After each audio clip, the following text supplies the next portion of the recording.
प्रभु यीशु मसीह का अति पवित्र नाम का महिमा हो। प्रभू येशू ख्रिस्ताच्या अति पवित्र नावाचा गौरव असो।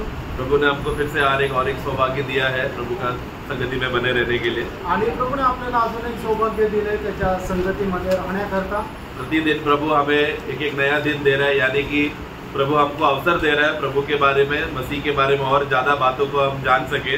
आणि एक एक दिवस प्रभू आपल्याला संधी देत आहे की जेणेकरून ख्रिस्ता संबंधाने आपण अधिक जास्त जाणावं। और जितना हम प्रभु को जानेंगे उतना हम प्रभु को कमा पाएंगे। आणि जेवढं जास्त आपण प्रभूला ओळखू तेवढं जास्त आपण कमवू शकू। जितना हम लोग प्रभु को कमाएंगे उतना प्रभु न्याय के दिन में मसीह को कितना कमाया बोलकर जब हम तोलने न्याय के समय में तोला जाएगा उसके हिसाब से हमको प्रतिफल मिलेगा। आणि जेवढं जास्त प्रभूला आपण कमवू त्या न्यायाच्या दिवसामध्ये तेवढी जास्त आपल्याला प्रतिफळ प्राप्त होईल। ऐसा प्रभु ने इसलिए आज भी ऐसा एक सौभाग्य दिया है। आणि आजही प्रभूने आपल्याला अशा प्रकारे सौभाग्य दिले। गया 2 हफ्ते में प्रभु ने मुझे मैंने तो प्लान नहीं किया लेकिन प्रभु ही था। यूहन्ना का सुसमाचार 14 अध्याय का 6 वाक्य से प्रभू मेरे जीवन में कार्य भी कर रहा था और मुझसे बात भी कर रहा था। आणि मी तर काय असं प्रार्थना केली नव्हती, पण प्रभूच आहे की जे योहान त्याचा 14 अध्याय 6 वचनाच्या द्वारे कार्य पण करत होता आणि माझ्याशी बोलत पण होता। आज के विषय के लिए भी प्रभु से जब मैं मांगा तो प्रभु ने वही वचन दिया। आणि आजच्या विषयाकरता सुद्धा ज्या वेळेला मी प्रभूला मागितलं त्यावेळेला प्रभूने तेच वचन दिलं। और पता नहीं इस बार पढ़ते समय में एक नया नजरिया भी प्रभु मुझे वो वचन को पढ़ते समय में दिया, वही आनंद मैं आप लोग से बांटना चाहता हूँ। आणि या वेळेला ते वचन वाचत असताना एक वेगळ्या प्रकारे प्रभूने त्याचं मला दर्शन दिलं, ते मी तुम्हाला आज सांगू इच्छितो। पढ़ेंगे 14 का 6 यूहन्ना 14 अध्याय त्याचं 6 वचन वाचूया। मार्ग और सत्य और जीवन मैं ही हूँ, बिना मेरे द्वारा कोई पिता के पास नहीं पहुँच सकता। एक प्रभु का एक अधिकारी शब्द है ये, जब प्रभु कहता है मैं ही हूँ। आणि प्रभूचा हा एक अधिकारयुक्त असा शब्द आहे की ज्या वेळेला प्रभू म्हणतो मीच आहे। पर ये जब शब्द वास्तव में जब कहते समय में ये परमेश्वर की वाणी है, जो परमेश्वर ने अब्राहम से और मूसा से जब बात करते समय में मैं ही हूँ, मैं जो हूँ, जो मैं हूँ करके जो वो परमेश्वर में रहते समय का जो अधिकारी शब्द जो परमेश्वर रहते समय में जब यीशु ने बोला था, यही बात जब मनुष्य होने के बाद प्रभु वही अधिकार को प्रभु यहाँ पर बता रहा है। आणि परमेश्वर ज्या वेळेला अब्राहम आणि मोशे यांच्याशी बोलत असताना जे म्हटला जो मी आहे तो मी आहे, ज्या अधिकारवाणीने बोलला तोच शब्द या ठिकाणी प्रभु येशू ख्रिस्त म्हणत आहे। परंतु यहाँ पर जब प्रभु जब यूहन्ना में बार बार जब हम शब्द पढ़ते समय मैं ही दरवाजा हूँ, मैं ही पुनरुद्धान हूँ, प्रभु जब कहता है कि मैं ही हूँ करके, ये चारों सुसमाचारों में जब प्रभु का वाणी जब हम लोग पढ़ते हैं, एक बात हमें समझना है, ये प्रभु खुद के सामर्थ्य से या खुद का अधिकार से नहीं बोल रहा। आणि मग या चारही सुवार्तेमध्ये प्रभू जे म्हणत आहे मीच दरवाजा आहे, मीच पुनरुत्थान आहे, हे जे बोलत आहे ते आपल्या स्वतःच्या सामर्थ्यावर विसंबून नाही बोलत आहे। उसमें हम लोग यूहन्ना 12 का 49 जब पढ़ते हैं, वहाँ पर प्रभु एक बात कहता है। यूहन्ना 12 अध्याय त्याचं 49 वचन जे आपण वाचतो। परंतु पिता जिसने मुझे भेजा है, उसी ने मुझे आज्ञा दी है कि क्या-क्या कहूँ और क्या-क्या बोलूँ। हम लोग जानते हैं, अगर आप लोग हिंदी और मराठी बाइबल में मुझे कैसा है मालूम नहीं, मेरा अंग्रेजी बाइबल में यीशु का जो भी शब्द है लाल अक्षरों में लिखा गया है। आप लोग में भी है ना, कोई में रहेगा, ओके। तो पॉइंट क्या है, ये जो लाल अक्षर जो भी लिखा गया है ये सब यीशु की बोली है, यीशु की बातें हैं। लेकिन इस वाक्य से प्रभु एक बात बताना चाहता है कि मत्ती, मरकुस, लूकोस और यूहन्ना में जो भी बातें रिकॉर्डेड किया गया है यीशु की बातें, ये यीशु ने अपने खुद के अधिकार से, खुद से बनाया हुआ या इच्छा से बोला हुआ बात नहीं है। जो पिता ने आज्ञा दिया वो यीशु ने कहा। आणि इंग्लिश बायबल मध्ये ज्या ठिकाणी प्रभू येशू ख्रिस्त बोलले त्या ठिकाणी ते लाल अक्षरात मध्ये लिहिलेले आहे। आणि चारही सुसमाचार मध्ये प्रभू येशू ख्रिस्त जे काय बोलला ते स्वतःच्या अधिकारामध्ये बोलला असं नाही, तर पिता परमेश्वराने जे काय प्रभू येशू ख्रिस्ताला सांगितलं ते प्रभू येशू ख्रिस्त बोलला। तो यानी कि अभी जैसे ही हम लोग यूहन्ना 14 का 6 में भी पढ़ते समय में यीशु जब कह रहा है कि मैं ही मार्ग, मैं ही सत्य और मैं ही जीवन हूं करके, जब यीशु बोलते समय में यीशु अपने अधिकार से नहीं बोल रहा, उसने जो उसको पिता ने जिन्होंने यीशु को भेजा है उनके अधिकार से यीशु बोल रहा है। आणि प्रभू येशू ख्रिस्ताने योहान 14 अध्याय त्याच्या 6 वचनामध्ये ज्याप्रमाणे म्हटलं, मीच मार्ग सत्य आणि जीवन आहे, हे ते स्वतःच्या अधिकाराने नाही बोलला, तर ज्या पिता परमेश्वराने प्रभू येशू ख्रिस्ताला पाठवलं त्या पिता परमेश्वराच्या अधिकारामध्ये बोलला। तो यानी कि ये यीशु जब ये बात बोलते समय में यीशु खुद का इच्छा प्रकट नहीं कर रहा, स्वर्गीय पिता का इच्छा प्रकट कर रहा है। आणि या ठिकाणी प्रभू येशू ख्रिस्त ही स्वतःची इच्छा नाही प्रकट करत आहे, तर पिता परमेश्वराची इच्छा प्रकट करत आहे। तो यीशु जब कहता है कि मैं ही मार्ग हूं करके, आज हम लोग उसी पॉइंट में हम देखेंगे यीशु मार्ग है करके, तो जब यीशु ने कहा कि मैं ही मार्ग हूं करके,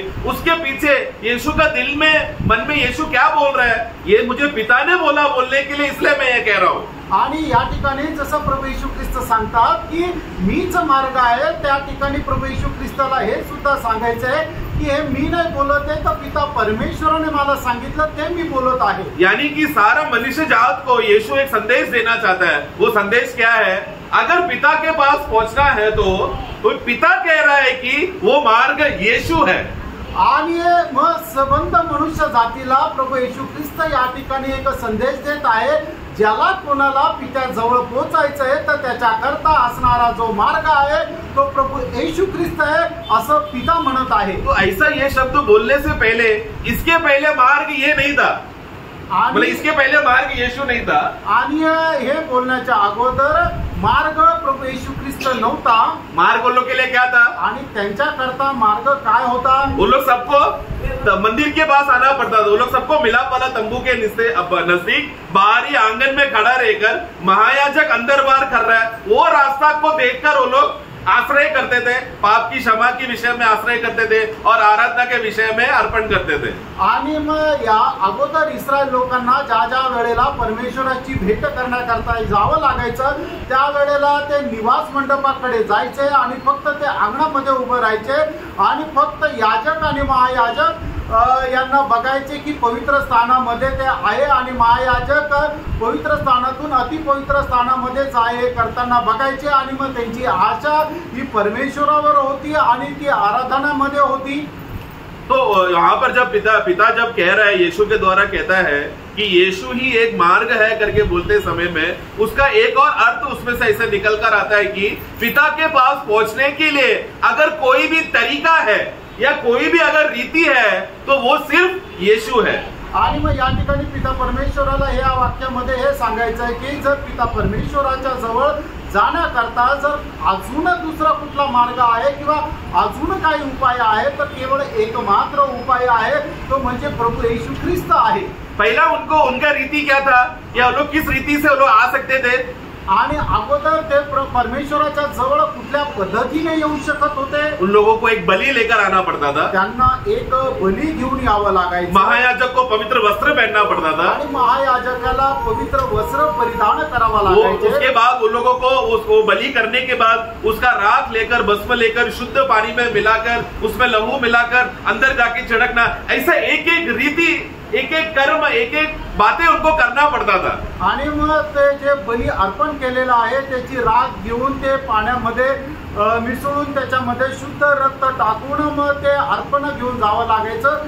अशा प्रकारे एक वेगवेगळे त्यांना पद्धत अवलंबन करावा लागायची। परंतु ये सब रीति को अभी हटाकर पिता परमेश्वर कहना चाहता है अभी एक ही रीत है, एक ही तरीका है और वो एक व्यक्ती है, वो और कोई नहीं, मेरा एकलौता पुत्र है। आणि मग हे सगळं काही बाजूला करून पिता परमेश्वर सांगतोय की आता एकच पद्धत आहे, ती म्हणजे माझा पुत्र प्रभू येशू ख्रिस्त आहे।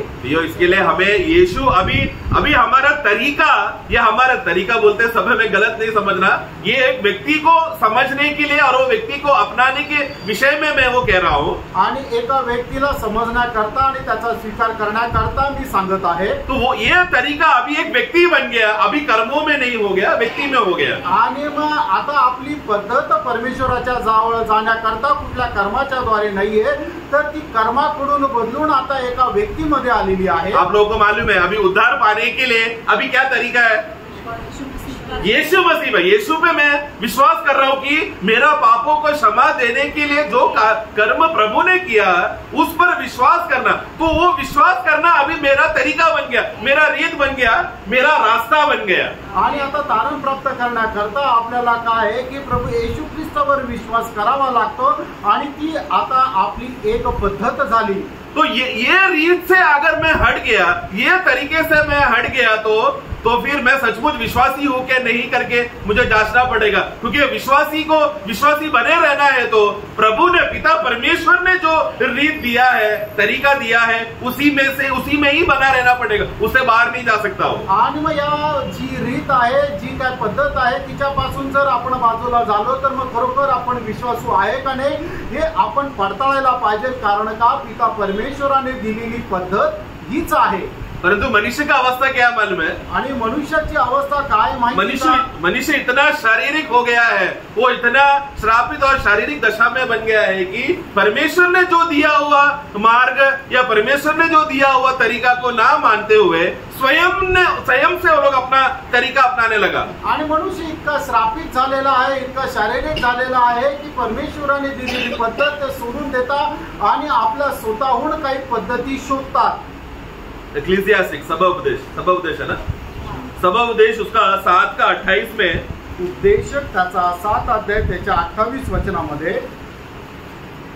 एक्लीसियास्टिक 7:28। हाँ, जिसे मेरा मन अब तक ढूंढ रहा है परंतु नहीं पाया, 1000 में से मैंने एक पुरुष को पाया। नहीं, एक्लीसियास्टिक 7 का 29, सॉरी।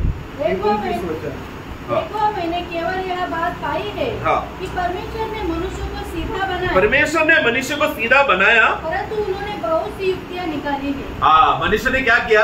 अलग युक्तियां निकाल, मतलब प्रभु ने जब मनुष्य को सीधा, इंग्लिश में लिखा है, God has made man upright, यानी कि परमेश्वर चाहता है कि मनुष्य हमेशा धार्मिकता का मार्ग, अपराइट यानी कि धर्म का मार्ग, सही धार्मिकता का मार्ग को जानकर जिए। आणि परमेश्वराची इच्छा ही आहे की मनुष्याने धार्मिकतेचा मार्ग जाणून घेऊन त्याच्या अनुसार जीवन जगावं। मराठी में पढ़ेंगे। पहा, एवढेच मला आढळले की देवाने मनुष्य सरळ उत्पन्न केलं, आगे पण तो अनेक कल्पनांच्या मागे लागला आहे। हाँ, परंतु अलग अलग बातों को, अलग अलग विधियों को उसने मनुष्य ने क्या क्या किया? अलग अलग युक्तियां बनाने लगा, अलग अलग तरीका बनाने लगा। यीशु को छोड़कर अन्य चीजों को तरीका बनाकर परमेश्वर के पास पहुंचकर धार्मिकता का बातों को पूरा करने के लिए मनुष्य कोशिश करने लगा। आणि मनुष्य प्रभू येशू ख्रिस्त जो परमेश्वराने निवडून दिलेला जो उपाय आहे, पद्धत आहे, तिला सोडून तो आपल्या कल्पनेच्या अनुसार वेगवेगळे उपाय बनवून परमेश्वराच्या जवळ जाऊ लागला। को ये बात मालूम है, हमने गए हफ्ते में भी ये वाक्य देखा है, रोमियो 10:3 में, वहां पर परमेश्वर ने जब मनुष्य को व्यवस्था दिया था ताकि वो लोग परमेश्वर का धार्मिकता को खोज सके, वो लोग ने वो अपना परमेश्वर का धार्मिकता को ना खोजते हुए स्वयं का धार्मिकता, पढ़ेंगे, खोजने लगा। हाँ, परमेश्वर की धार्मिकता से अनजान होकर और अपनी धार्मिकता स्थापित करने का यत्न करके, हाँ, परमेश्वर की धार्मिकता के अधीन न हुए। हाँ, देखो यही वाक्य को सभा उपदेश का अभी हमने जो वाक्य पढ़ा ना, परमेश्वर ने मनुष्य को सीधा बनाया। सीधा क्या सीधा बनाया? किस बात के लिए? कि परमेश्वर का धार्मिकता को खोजते हुए जाना, ये करेगा तो मनुष्य सीधा मार्ग में चल रहा है। आणि आपण पाहिलं जसं की उपदेशक त्याचा 7 अध्याय त्याच्या 29 वचनामध्ये की परमेश्वराने मनुष्याला सरळ बनवलं म्हणजे काय की त्या सरळ मार्गामध्ये जाऊन परमेश्वराच्या नीतिमत्वाचा परिधान करणं ही देवाची इच्छा होती। परंतु मनुष्य अपने स्वयं की युक्तियों में जाने की वजह से वो लोग परमेश्वर का धार्मिकता से अनजान हो गए। आणि मनुष्याने आपल्या स्वतःच्या युक्तीमध्ये जाऊन त्यांनी परमेश्वराचं नीतिमत्व नाकारलं। और अनजान हुआ उतना ही नहीं, अपना स्वयं का धार्मिकता बनाकर, अन्य रास्ता, स्वयं का रास्ता बनाकर, अलग अलग युक्तियों में, अलग अलग प्रभु को छोड़कर, जो सच्चा मार्ग है, जो सच्चा रीत है, उसको छोड़कर बाकी कर्मों में कर चले गए। आणि त्यांनी परमेश्वराचं नीतिमत्व नाकारलं, एवढंच नाही तर त्यांनी आपलं स्वतःचं नीतिमत्व प्रस्थापित केलं। तो यही है सबसे बड़ा धोखा आज भी हो रहा है।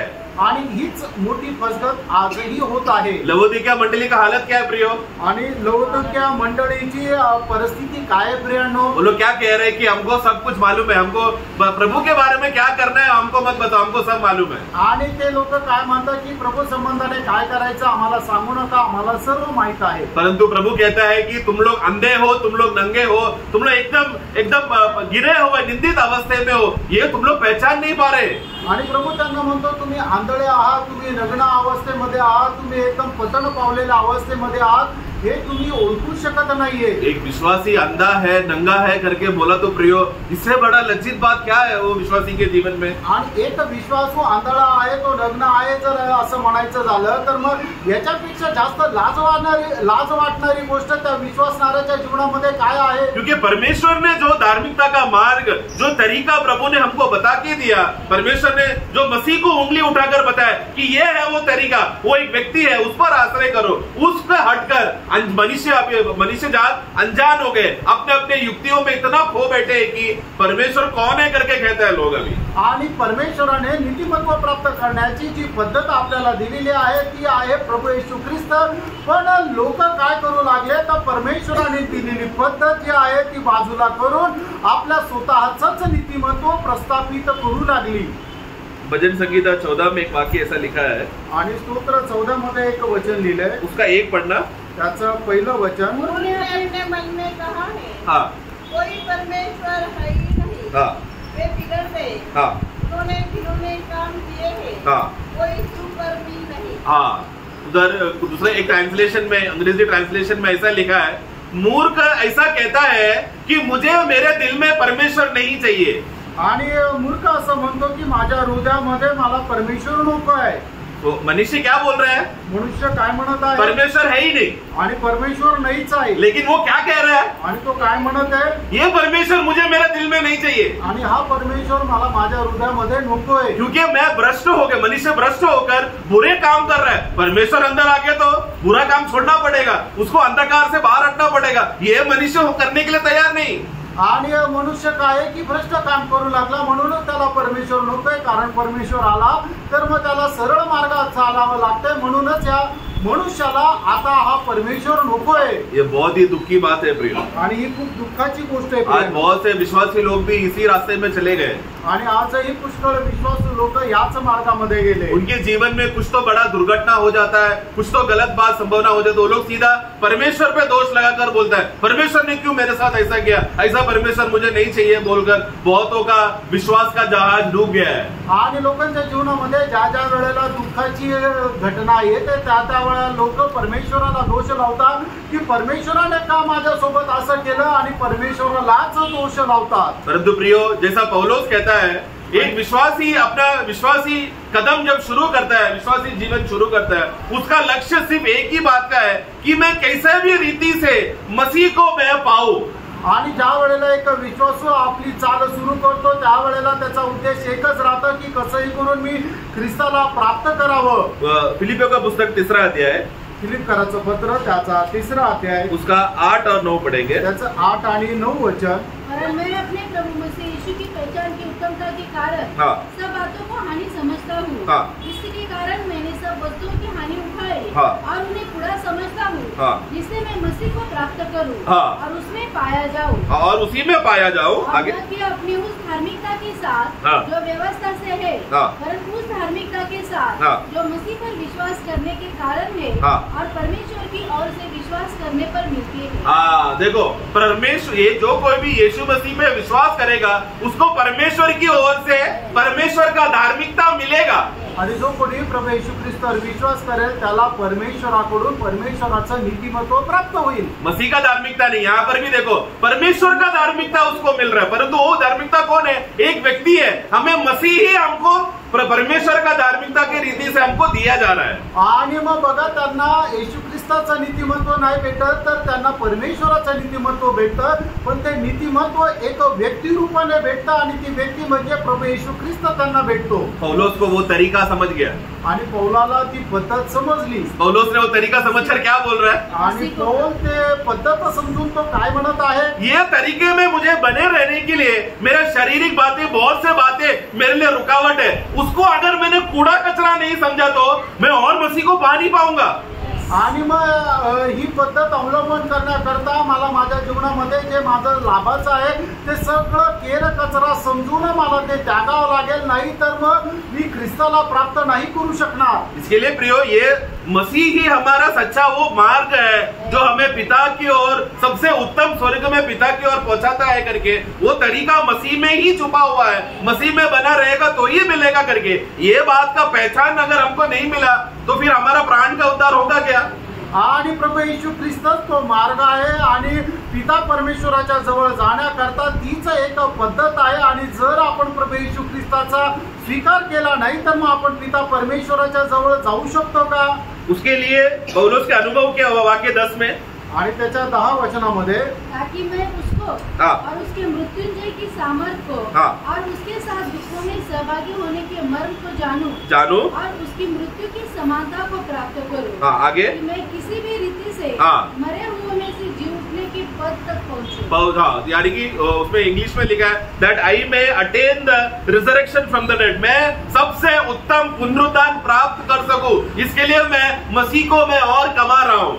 आणि मी ते सर्वात उत्तम पुनरुत्थान मी प्राप्त करावं याच्या करता मी अधिक जास्त ख्रिस्ताला मिळवत आहे. तो इसके लिए मैं परमेश्वर का वो ज्ञान का प्रकाश, मेरा 8 में हमने पढ़ा, मैं परमेश्वर का ज्ञान का उत्तमता का श्रेष्ठता जब मुझे समझ गया तब ये मेरा अंदर परिवर्तन हुआ. आणि परमेश्वराच्या ज्ञानाची उत्तमता ज्या वेळेला मला समजली त्यावेळेला माझ्यामध्ये हे परिवर्तन आलं.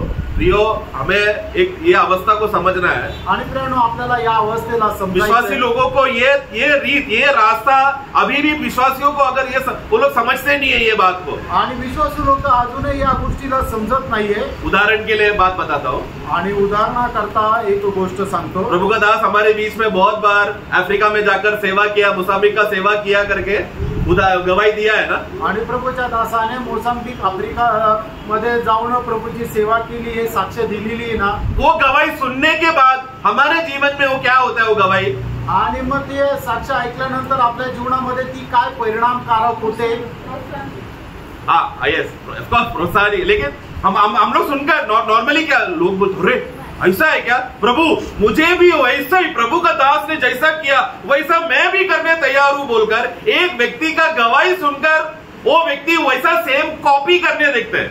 आणि मग ज्या वेळेला आपण एखादी साक्ष ऐकतो आणि उदाहरण बता रहा हूँ, आप लोग ऐसा कर रहे करके नहीं बोल रहा, उदाहरण बता.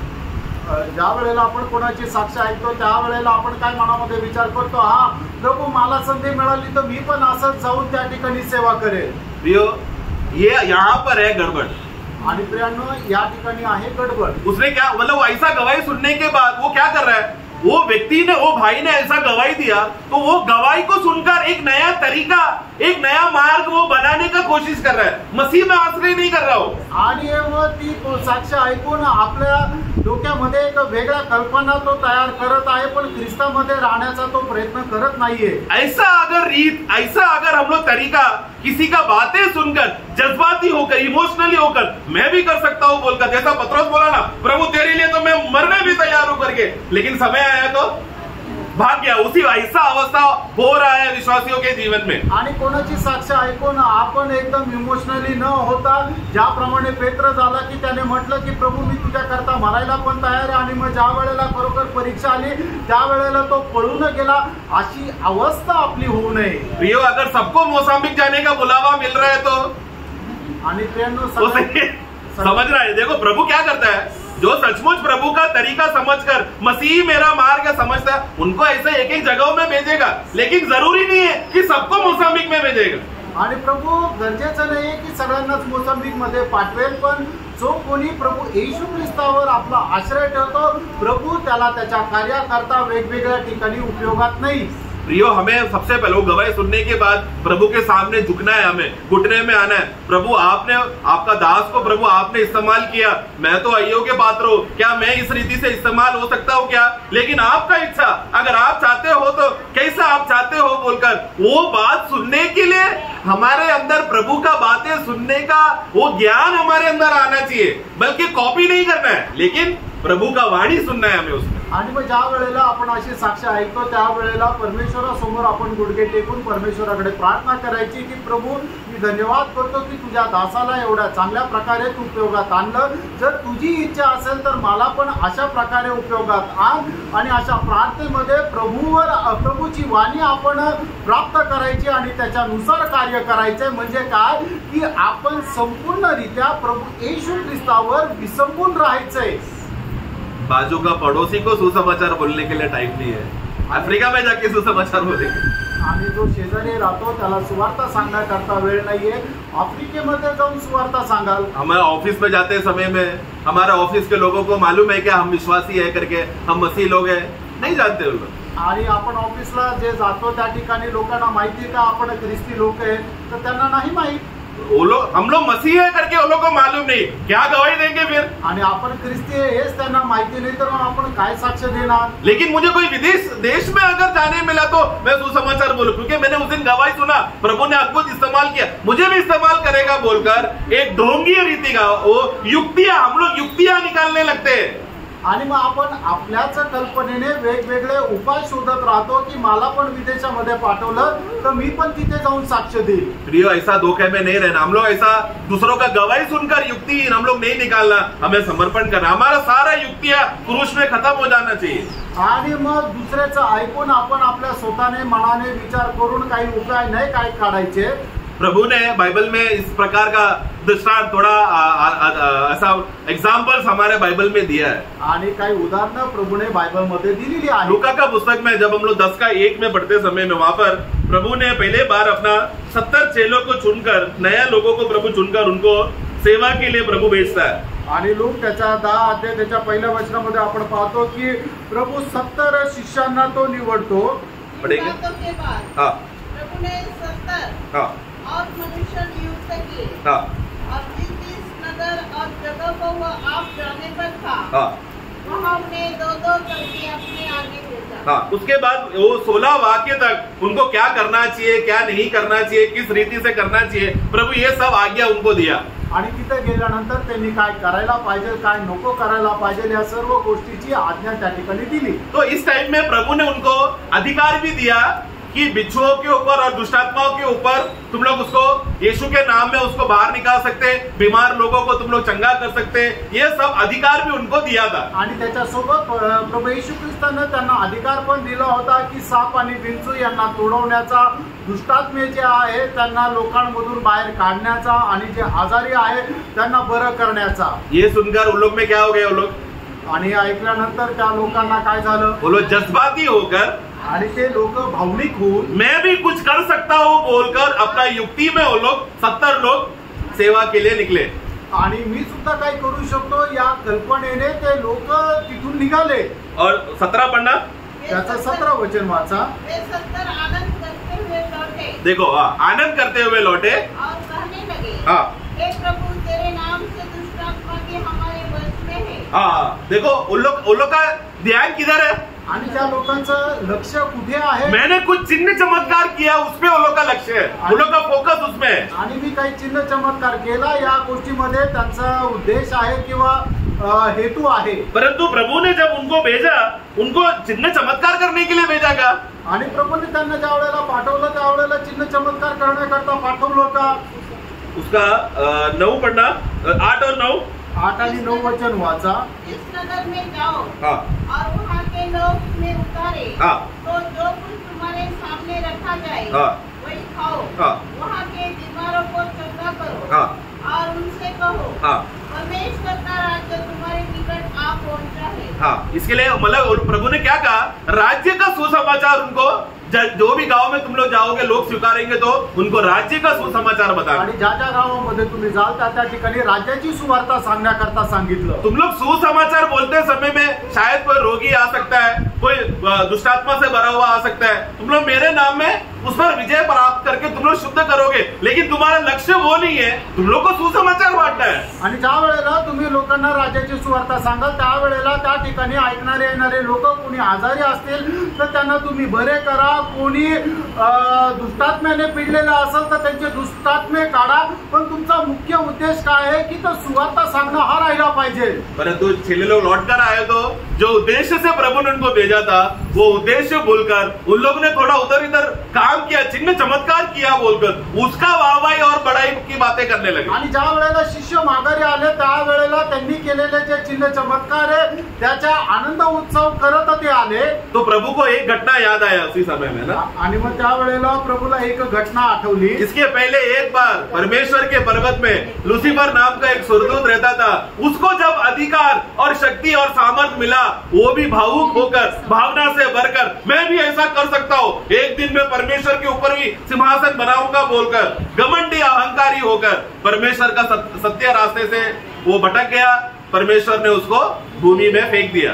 आणि मग स्वर्गामध्ये सुद्धा ज्या वेळेला लुसिफर नावाचा जो प्रधान स्वर्गदूत होता त्याला सुद्धा परमेश्वराने अशा प्रकारे सगळे अधिकार दिलेले होते आणि त्याला मिळालेल्या अधिकारामध्ये तो भावनिक झाला आणि मग स्वतःलाच परमेश्वरापेक्षा उंच तो बनवू लागला आणि अशा प्रकारे तो परमेश्वराचा मार्ग सोडून बाजूला झाला आणि म्हणून परमेश्वराने काय केलं त्याला भूमीवर टाकलं। चिन्ह चमत्कार करना, चंगाई करना ये सेवा नहीं है प्रियो, सेवा सुसमाचार बांटने में। आणि चिन्ह चमत्कार करणं ही सेवा नाहीये तर सेवा सुवार्ता सांगण्यामध्ये आहे। वो तो उस समय में प्रभु का आत्मा में भरकर आत्मा सामर्थ्य देगा तभी हो जाएगा, लेकिन सेवा तभी भी सुसमाचार है। आणि मग त्यावेळेला प्रभू आपल्याला आत्म्यामध्ये सामर्थ्य देईल, त्या सामर्थ्यामध्ये आपण असं काही कार्य करू शकतो, पण आपलं मुख्य कार्य किंवा मुख्य सेवा जी आहे ती सुवार्ता सांगणे हीच आहे। तो वाक्य 2 से लेकर वाक्य 16 तक प्रभु उनको एक तरीका बताया, एक रीत बताया, तुमको ऐसा करना है करके बोलकर आया, लेकिन उन लोग का लक्ष्य कुछ और था।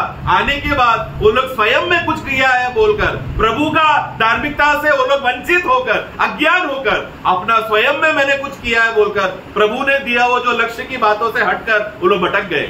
आणि मग लूक त्याचा 10 अध्याय त्याच्या 2 ते 16 वचनामध्ये प्रभूने त्यांना आज्ञा दिलं होतं की तुम्ही तिथे गेल्यानंतर काय काय करायचं आहे, पण ते तिथे गेल्यानंतर त्यांच्याद्वारे झालेले जे चिन्ह चमत्कार आहे त्याच्यावरच ते संतुष्ट झाले आणि त्यांनी जे काय केलं ते स्वतःच्या सामर्थ्यामध्ये केलं। अशा प्रकारे ते विचार करू लागले, म्हणजे परमेश्वराचं जे नीतिमत्व आहे ते प्रस्थापित न करता स्वतःचं नीतिमत्व ते प्रस्थापित करू लागले। उसका 20 पढ़ेंगे, त्याचं 20 वचन वाचा। देखो ये सब बातों में तुमने ये काम किया वो काम किया उसमें तुम लोग आनंदित नहीं हो ना, ये आत्मा तुम्हारे वश में है, हाँ, परंतु इससे आनंदित हो हाँ, कि तुम्हारे नाम स्वर्ग पर लिखे हैं। क्या वो 70 लोगों में प्रभु ने उनका नाम स्वर्ग में लिखा है करके वो आनंद था क्या? आणि त्यांचं नाव स्वर्गामध्ये लिहिलेलं आहे, तो आनंद त्यांच्यामध्ये होता का? ऐसा लोग राज्य में प्रवेश करेंगे क्या? आणि असे लोक राज्यामध्ये प्रवेश करतील का? मत्ती 7 का 21-22 में हम क्या पढ़ते प्रियो? मत्ती 7 अध्याय 21-22 वचनामध्ये आपण काय वाचतो प्रियांनो? हाँ पढ़ना 21, 22 और 23। हाँ, जो मुझसे हे प्रभु कहता है, उनमें से हर एक स्वर्ग के राज्य में प्रवेश न करेगा, परंतु वही जो मेरे स्वर्गीय पिता की इच्छा पर चलता है। देखो, हाँ देखो, मेरा स्वर्गीय पिता ने एक इच्छा दिया है, उसी मार्ग में जो चलेगा वही राज्य में प्रवेश करेगा। आणि माझ्या स्वर्गीय पित्याने एक इच्छा दिलेली आहे, त्या मार्गामध्ये जो कोणी चालेल तोच त्या राज्यामध्ये प्रवेश करेल। वो मार्ग और कोई नहीं, ऐसा सड़क नहीं है, एक व्यक्ती है, प्रभु यीशु मसीह को तुम उसी पर चलना। आणि तो मार्ग काय एखादा रस्ता नाहीये, तर तो एक व्यक्ती आहे आणि तो व्यक्ती प्रभू येशू ख्रिस्त आहे। तुम्ही त्याच्यावरच चाला किंवा त्याच्या शिकवणीवरच चाला। 22 पढ़ना। उस दिन बहुत से लोग मुझसे कहेंगे, मैं ये वाक्य पढ़कर मुझे बहुत डर लगता है। उस दिन मैं न्याय के समय में परमेश्वर एकदम अधिकार में बैठा है ना, क्रोध और अधिकार में बैठे, एकदम प्रभु का एकदम शोभा, उनका प्रबल, उनका शक्ति में, सामर्थ्य में न्याय का सिंहासन में बैठा है। उस समय में लोग अपने आप को बचाने के लिए बहाना देंगे करके लिखा है ना, प्रभु का मन देखो ना, तभी बहाना देना पड़ेगा क्या? क्योंकि प्रभु के न्याय के सामने किसी का मुंह खुलता नहीं है। लेकिन हमारा प्रभु तभी भी लोगों को बात बोले, ठीक है बहाना देना दे दो। क्या बहाना दे रहे हो लोग? हे प्रभु, हाँ, क्या हमने तेरे नाम से भविष्यवाणी नहीं की और तेरे नाम से दुष्टात्माओं को नहीं निकाला और तेरे नाम से बहुत से आश्चर्य कर्म नहीं किए? तब मैं उनसे खुलकर कह दूंगा, हाँ, मैंने तुमको कभी नहीं जाना। हाँ, हे कुकर्म करने वालों, हाँ, मेरे पास से चले जाओ। अरे प्रभु का सेवा करना कुकर्मी का सेवा है क्या? आणि प्रभूची सेवा करणं ही कुकर्मेची सेवा आहे का? ये लोग ने चिन्ह किया, चमत्कार किया, दुष्टात्माओं को बाहर निकाला, चंगाई क्या क्या किया, लेकिन प्रभु इनको कुकर्मी बोल रहा है।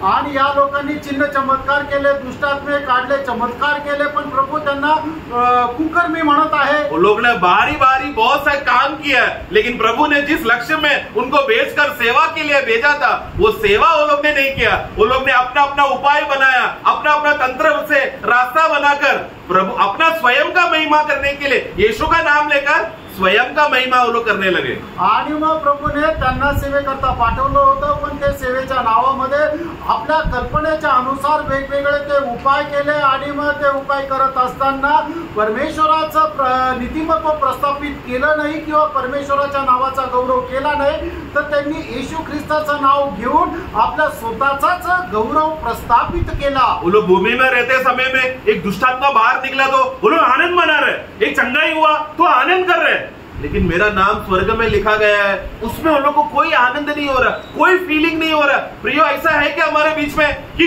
मैं प्रभु ने मुझे अपना लहू बहाकर मेरा नाम उसी लहू में प्रभु ने स्वर्ग में लिखा करके, वो लिखने के बाद भी प्रियो अगर हमारे अंदर आनंद नहीं है तो प्रियो अभी तक आपका उद्धार नहीं हुआ है।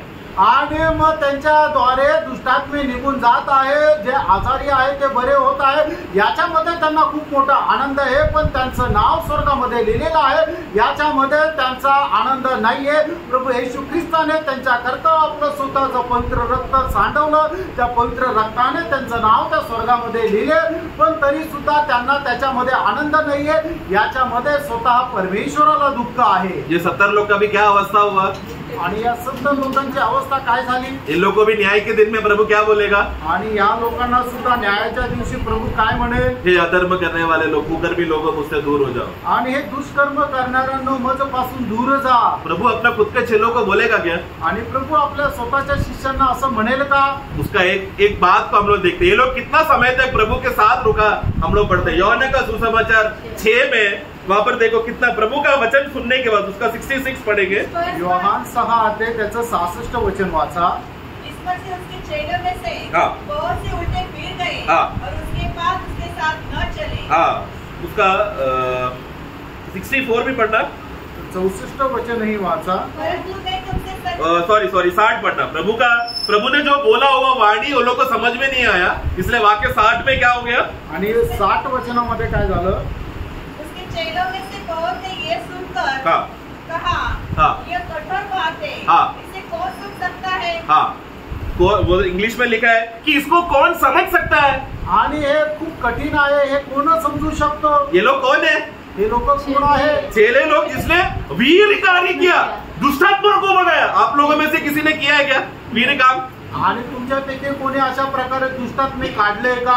फिर भी आप लोग खुश है कि नहीं? आणि तरी तुम्ही खुश आहे का नाही? मुझे खुशी, हम लोग को किस बात का खुशी होना चाहिए? प्रभु मैंने दुष्टात्मा को भगाया, उसमें क्या मेरा नाम स्वर्ग में लिखा है उसमें? आणि आपल्याला कुठल्या गोष्टीचा आनंद राहिला पाहिजे? मी दुष्टात्मे काढले त्याच्यामध्ये का माझं नाव स्वर्गामध्ये लिहिलेलं आहे याच्यामध्ये? क्या लगता है ये संदेश जाके दूसरा मंडलियों में देगा तो लोग स्वीकारेगा क्या हम लोग? आणि हा संदेश दुसऱ्या मंडळांमध्ये दिला तर मग ते लोक आपल्याला स्वीकारतील का? चिन्ह चमत्कार का बात बोलो, आप इधर बैठो, यीशु का क्रूस का संदेश हमको नहीं चाहिए। आणि जर चिन्ह चमत्काराच्या गोष्टी तुम्हाला सांगायचं आहे तर मग या ठिकाणी बसा, नाही तर आम्हाला येशूच्या गोष्टी नकोय। यीशु का नाम में कुछ फायदा हमको बताओ, कुछ उन्नति बताओ, कुछ प्रोग्रेस, कुछ प्रॉस्पेरिटी, कुछ बड़ा बड़ा फायदा मिल रहा है, दुनिया में कुछ फायदा मिल रहा है, ऐसा यीशु का वाणी बताओ। लेकिन सब कुछ छोड़ना पड़ेगा बोला तो ऐसा संदेश मत दो, क्योंकि ये कठिन है, ये हम समझ नहीं सकते। आणि प्रभू येशू ख्रिस्ताच्या द्वारे आम्हाला जगाच्या गोष्टीचा फायदा मिळणार आहे अशा गोष्टी आम्हाला सांगा, पण प्रभू येशू ख्रिस्त प्रित्यर्थ आम्हाला काही सोडावं लागेल हे आम्हाला सांगू नका, हे खूप कठीण आहे, आमच्या कल्पनेच्या पलीकडे। मैं मेरा अनुभव और मैंने सुना हुआ गवाही मैं आपको बता रहा हूँ, खुद का कहानी नहीं बता रहा मैं। आणि मी ऐकलेला अनुभव मी तुम्हाला सांगतोय, माझ्या मनाची कल्पना नहीं सांगत है। बहुत से पास्टर्स लोग ये सत्य वचन सुनने के बाद बोलते हैं, भाई आप जो बोल रहे सही है, यही सत्य है, लेकिन मैं ये बात मंडली में बोल नहीं सकता।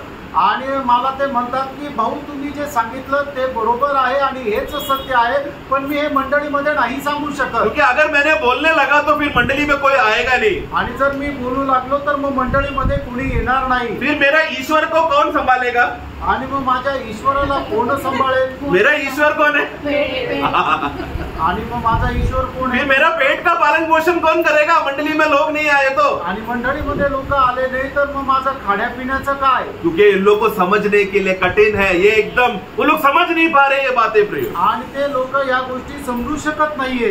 ये बात उन लोग के लिए नहीं, यहाँ पर बैठे हुए सभी लोगों के लिए वचन है प्रयोग, आणि ही गोष्ट त्यांच्याकरता नाही तर या ठिकाणी बसलेल्या प्रत्येकाकरता हे वचन आहे। मैं नासिक मंडली में आकर बैठा बोलकर प्रभु आएगा जाएगा करके कोई गारंटी नहीं है प्रयोग, ऐसा धोखे में नहीं रहना। मी नाशिकच्या मंडळीमध्ये येतो म्हणून प्रभूच्या आगमनामध्ये मी पण त्याच्या सोबत जाईल असं काही गरजेचं नाही। आप नया जन्म होंगे तो ही प्रभु का आगमन में आप जाओगे, आणि तुमचा नवा जन्म झाला असेल तरच तुम्ही प्रभूच्या आगमनामध्ये जाल। प्रभु का दास बहुत अच्छा अच्छा गहरा वचन दे रहा है, वो अच्छा लगा, आमीन आमीन बोला, सर हिला कर गया। वचन समझना जरूरी नहीं है, तो लोगों को कठिन लगता है। मैं नासिक मंडली में आकर प्रभु का दास का वचन सुन रहा हूँ और मुंडी हिला के जा रहा हूँ, और लोगों को क्या लग रहा है, वचन समझ रहा है, लेकिन अंदर क्या है, खोखला, कुछ भी अनुभव नहीं, कुछ परिवर्तन नहीं। इसलिए नासिक मंडली में आकर वचन सुना बोलकर धोखा नहीं खाना प्रियो, वचन सुनकर परिवर्तन होना चाहिए, वही सच्चा रीत है। आणि नाशिकच्या मंडळीमध्ये आल्यानंतर ते खूप चांगलं गहन प्रकाशन मिळतात, लोक त्यांची मान पण हलवतात। मग याचा अर्थ असा नाही की त्यांना वचन समजतं, तर त्यांना वचन नाही समजत, पण खरं काय आहे की आपण देवाच्या उपस्थितीमध्ये आल्यानंतर देवाचं वचन ऐकायचंय, ते समजायचंय आणि त्याच्या अनुसार आपलं जीवन जे आहे ते बदलायचंय। अंतिम परिणाम क्या हुआ 70 चेलों का? आणि मग शेवटी ते 70 शिष्य होते, त्यांचं काय झालं? यूहन्ना 6:66 में हमने पढ़ा ना, बहुत लोग फिर प्रभु को छोड़कर चले गए। आणि यूहन्ना 6:66 वचनामध्ये आपण पाहतो ना की पुष्कळचे माघारी फिरले। प्रभु अगला वचन में कहता है तुम लोग को भी जा, बाकी 12 जो बचे थे उनको कहता है तुमको जाना है तो तुम भी जाओ। आणि उरलेले जे 12 होते त्यांना प्रभू म्हटलं तुम्हाला पण जायचं असेल तुम्ही पण जा। पत्रोस को प्रभु का वो अनुग्रह का छोटा सा चिंगारी उसको मिला था, आणि पेत्राला प्रभूच्या त्या कृपेचं छोटीशी आग मिळाली होती। वो क्या कहता है? आणि मग पेत्र काय म्हणतो? अनंत काल का जीवन तो आपके पास है, आपको छोड़कर हम कहाँ जाएंगे? आणि सर्वकालिक जीवन तो तुझ्याकडे, तुला सोडून आम्ही कुठे जाऊ? तो मतलब पत्रोस जब सेवा करने के लिए गया 70 लोगों के साथ, वो चिन्ह चमत्कार में खुश नहीं हुआ, वो यीशु ने उसको भेजा है बोलकर, इसके लिए उसको खुश था वो। आणि मग ज्या वेळेला 70 शिष्यांसोबत ज्या वेळेला पेत्र पण गेला, त्या वेळेला चिन्ह चमत्कारामध्ये तो आनंदी नाही झाला, तर त्याला प्रभू येशू ख्रिस्ताने पाठवलं, याच्यामध्ये त्याचा आनंद होता। ये है हमारा असली खुशी कि मैं मसीह में पाया हुआ हूँ, मैं मसीह के द्वारा उसके प्रेरणा में, आत्मा के नियंत्रण में मैं चल रहा हूँ करके, ये है हमारा खुशी। मैं ये कर्म किया, वो कर्म किया और इतना फायदा हो गया, इतना हो रहा, वो हो रहा बोलकर, उधर इधर का बातें बोलकर लक्ष्य से अगर दूर हो गया प्रियो, धोखा है। आणि प्रियानो, आपण आत्म्याच्या द्वारे चालत आहोत, हा आहे आपला आनंद करण्याचा विषय। की हे करतोय ते करतोय याच्यामध्ये आनंद करणं म्हणजे फसगत आहे। वहां पर वही लूका 10 में है, प्रभु जब 70 चेलों को बोलने के बाद, लूक त्याच्या 10 अध्यायामध्ये 70 शिष्यांना सांगितल्यानंतर उसका 23 और 24 त्याचं 23 आणि 24 वचन, सब चेलों की ओर मुड़कर अकेले ने कहा, धन्य है वे आप जो ये बातें जो तुम देखते हो, देखती है, क्योंकि मैं तुमसे कहता हूँ कि बहुत से भविष्यवक्ता और राजाओं ने कहा कि जो बातें तुम देखते हो देखे और न देखे, और जो बातें तुम सुनते हो सुने और न सुन पाए। प्रभु वहाँ पर एक और भेद की बात मर्म बता रहे हैं वहाँ पर, आणि या ठिकाणी खूप अजून एक रहस्याची गोष्ट प्रभू सांगत आहे। पिता परमेश्वर ने कहा ना कि यीशु ही मार्ग है, आणि पिता परमेश्वराने सांगितलं ना की प्रभु यीशु ख्रिस्तच मार्ग आहे. एक ही तरीका है पिता के पास पहुंचने के लिए, वो तरीका यीशु है करके जो पिता ने कहा था. आणि पित्याने जे सांगितलं होतं की माझ्याकडे येण्याकरता एकच मार्ग आहे आणि तो एकच उपाय आहे आणि तो उपाय म्हणजे प्रभु यीशु ख्रिस्त आहे. ये तरीका कौन है, वो रास्ता कौन है जानने के लिए पुराने नियम के विश्वासी लोगों ने बहुत तरसा कोसा, लेकिन उन लोगों को नहीं मिला. आणि हा मार्ग कोण आहे जाणण्याकरता जुन्या कराराचे जे भक्त होते त्यांनी खूप कळवळा केला, खूप प्रयत्न केले, पण त्यांना तो मार्ग नाही मिळाला. वो पहिला पत्रोस पहिला अध्याय में, पहिले पेत्र त्याच्या पहिल्या अध्यायामध्ये उसका 10 से 12 त्याचं 10 ते 12 वचन. इसी उद्धार के विषय में हाँ. उन भविष्यवक्ता ने बहुत खोज की हाँ. और जांच पड़ताल की, हाँ. जिन्होंने उस अनुग्रह के विषय में हाँ. जो तुम पर होने को था हाँ. भविष्यवाणी की थी. उन्होंने इस बात की खोज की हाँ. कि मसीह का आत्मा जो उनमें था हाँ. और पहले हाँ. ही से मसीह के दुखों की हाँ. और उनके बाद होने वाली महिमा की गवाही देता था. हाँ. वह कौन से है, हाँ.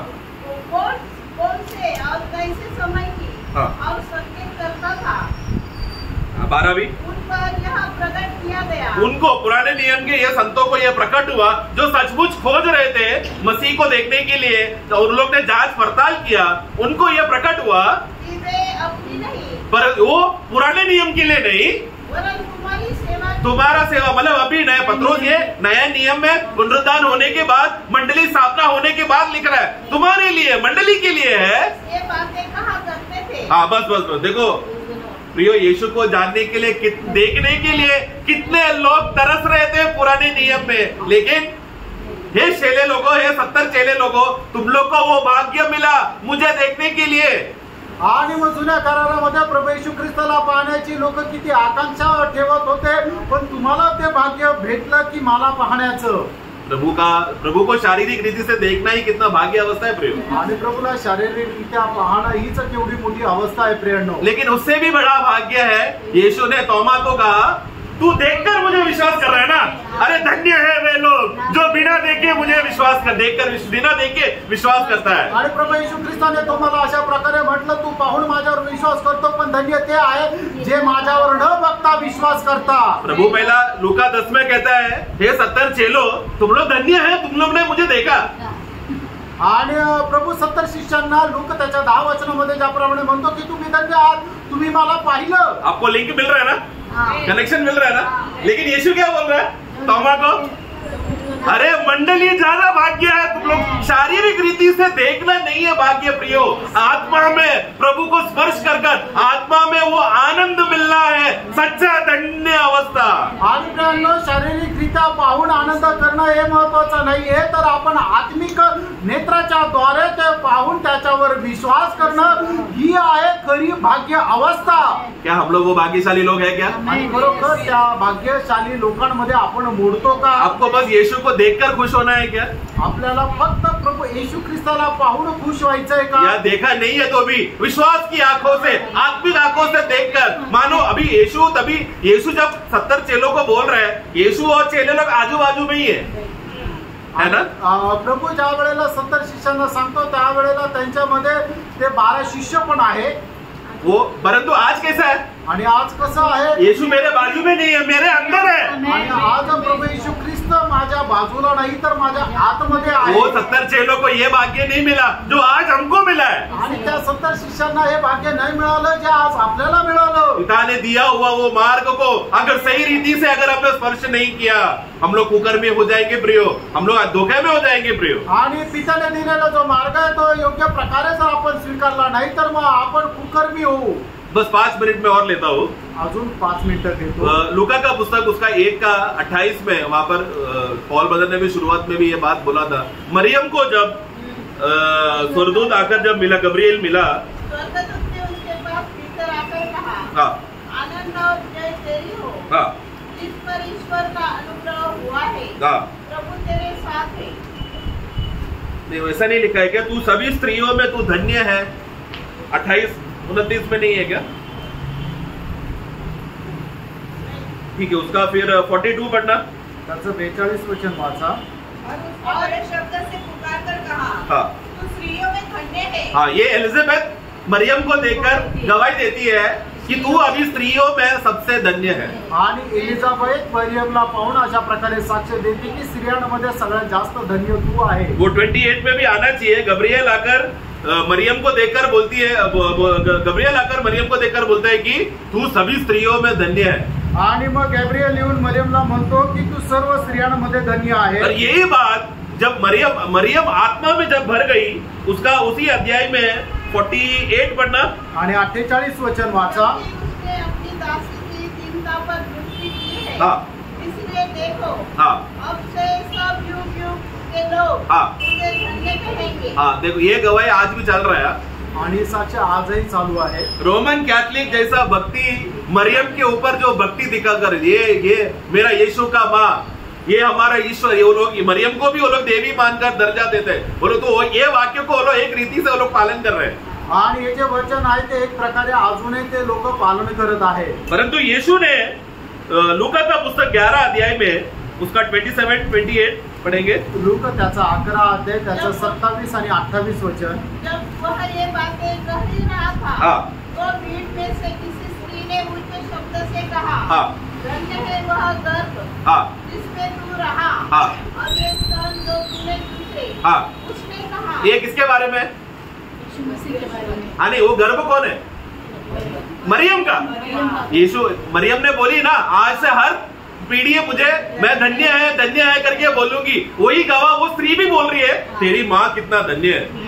आणि मग ती स्त्री सुद्धा म्हणते की तुझी आई किती धन्य आहे। यीशु क्या बोल रहे थे अगला वाक्य में? आणि त्या ठिकाणी प्रभू येशू ख्रिस्त काय म्हणत आहे? उसने कहा, हाँ, हाँ, परंतु धन्य वे हैं हाँ, जो परमेश्वर का वचन सुनते हाँ। और मानते नहीं, हैं। आप में वो शब्द नहीं आया, मराठी में पढ़ना 28। तेव्हा तो म्हणाला, हा. पण त्यापेक्षा जे देवाचे वचन ऐकतात हा. व पाळतात ते धन्य। हाँ, ते मानते। इंग्लिश में लिखा है मोर देन दैट। इंग्लिश अंग्रेजी में लिखा, स्त्री ने कहा ना कि धन्य है वो गर्भ और वो स्तन जो तुझे संभाला है, लेकिन यीशु कहते हैं वो धन्य है ना।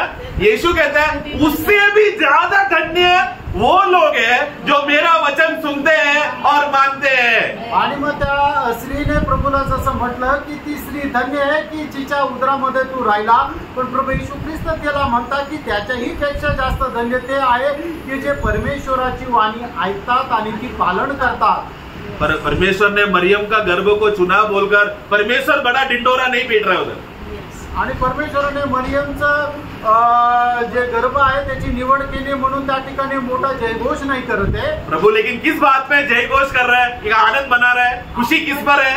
आणि प्रभूचा आनंद कशामध्ये आहे? मेरे वजह से भविष्य में कुछ लोग मेरा वचन सुनकर उसको पालन करेंगे, वो लोग मरियम से भी धन्य है। आणि मग जे लोक याचं ऐकून त्याचं पालन करतील ते लोक मरियम पेक्षा सुद्धा धन्य आहे। कैथलिक लोग जब भी मरियम का मूर्ति देखते हैं ना, वो लोग उसका पैर जाकर चूमते हैं वो लोग। आणि कॅथलिक लोक ज्या वेळेला मरियमची मूर्ती पाहतात त्या वेळेला जाऊन त्या मूर्तीचे पाया पडतात। ये वाक्य पढ़ने के बाद वो लोग हर एक नया जन्म पाया विश्वासियों का पैर जाकर चूमना चाहिए। आणि हे वचन वाचून त्यांनी काय की नवा जन्म प्राप्त करून विश्वासणाऱ्याचे पाया पडायला पाहिजे। क्योंकि हम लोग मरियम से भी ज्यादा धन्य है ना, कारण आपण मरियम पेक्षा जास्त धन्य आहे। ज्यादा धन्य कौन है प्रियो? आणि जास्त धन्य कोण आहे फ्रेंडनो? प्रियो वो हम है। तो वो धन्यवाद पिता परमेश्वर ने यीशु को ऊपर उंगली उठाकर देखकर बताते, उस यीशु को देखो, मेरा पुत्र तुम्हारे लिए मार्ग है, तुम्हारे लिए एक ही तरीका है जो स्वर्ग में आ सकता है, वो महान यीशु। आणि मग पिता परमेश्वर प्रभू येशू ख्रिस्ताकडे बोट दाखवून असं म्हणतोय की हाच मार्ग आहे आणि याच्याद्वारेच तुम्ही माझ्याकडे येऊ शकता, स्वर्गामध्ये येऊ शकता। यीशु को जानना ही सबसे श्रेष्ठ बात है। यीशु पर विश्वास करना सबसे धन्य बात है। यीशु पर विश्वास करना अति धन्य बात है। आणि प्रभू येशू ख्रिस्ताला जाणणं हीच धन्य आणि अति धन्य आणि सर्वश्रेष्ठ गोष्ट आहे। इसलिए प्रियो, प्रभु का वचन को पालन, आज हम लोग कितना भाग्यशाली लोग हैं ना। आणि फ्रेंड, आज आपण खरोखर किती भाग्यशाली लोक आहोत। लोग आज भी मरियम के पीछे भाग रहे हैं आणि लोक आजही मरियमच्या पाठीमागे जात आहेत। जब हम लोग स्वर्ग में जाएंगे ना, आणि ज्या वेळेला आपण स्वर्गामध्ये जाऊ, लोग हमारे पीछे भागेंगे, आणि मग लोक आपल्या पाठीमागे येतील, क्योंकि उन लोगों को सत्य समझ में आएगा। कारण मग त्यांना ते सत्य समजेल। हम लोग इतना समय से जो गलत गलत उपाय, अलग गलत रास्ते हम लोग अपने अपना रास्ता बनाकर हम लोग जी रहे थे, हम लोग धोखे में थे। असली मार्ग तो प्रभु यीशु है। आणि आतापर्यंत आम्ही आमच्या उपायाने चालत होतो, पण आता खरा मार्ग तो प्रभु यीशु ख्रिस्त है। इसके लिए प्रियो, ये सत्य मार्ग पर प्रभु के आगमन तक बने रहने के लिए, विश्वास योग्यता के साथ चलने के लिए प्रभु आप सबको सहायता करें। आणि या मार्गावर शेवटपर्यंत विश्वास योग्य होऊन चालण्याकरता या वचनाच्या द्वारे प्रभु आपल्या प्रत्येकाला सहाय्य करो। Praise the Lord.